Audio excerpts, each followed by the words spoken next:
Storage कंपनीच्या मुंबई शाखेतून 20 कोटी रुपये जप्त. कंपनीची बँकेतील खातीही सील. 3 आरोपींना 18 जानेवारीपर्यंत पोलीस कोठडी. अजून 12 आरोपी फरार.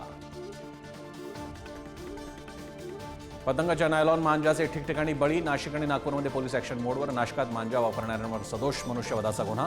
नागपुरात 18 लाखांच्या मांजावर पोलिसांनी फिरवला रोड रोलर. मालेगावमध्ये भरधाव कारनं चिमुकल्याला चिरून फरफटत नेलं. 8 वर्षाच्या चिमुकल्याचा जागीच मृत्यू.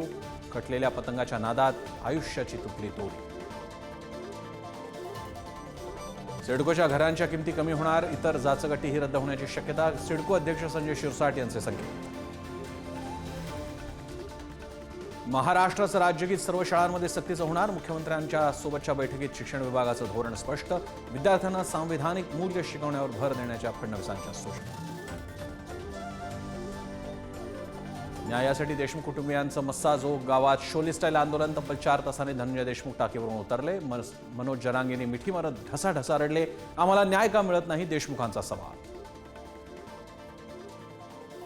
मुख्यमंत्री देवेंद्र फडणवीस यांचा बीडच्या एसपी आणि सीआयडी अधिकाऱ्यांना फोन. आतापर्यंतच्या तपासाचा फडणवीसांनी घेतला आढावा. एकही आरोपी सुटता कामा नये, फडणवीसांचे आदेश. स्थानिक स्वराज्य संस्थांच्या निवडणुकीपूर्वी काँग्रेस नेतृत्वात बदल होणार. नवा प्रदेशाध्यक्ष दिला जाणार. पृथ्वीराज चव्हाण यांच्यासह सतेज पाटील, विजय वडेट्टीवार यांच्या नावांची चर्चा. सोयाबीन खरेदीसाठी कायमस्वरूपी यंत्रणा उभारण्यात यावी, मुख्यमंत्र्यांचे आदेश. तर सोयाबीन खरेदीला किमान 15 दिवस मुदत वाढ द्या. मुख्यमंत्र्यांचा केंद्रीय कृषी मंत्री शिवराज सिंग चौहान यांना फोन.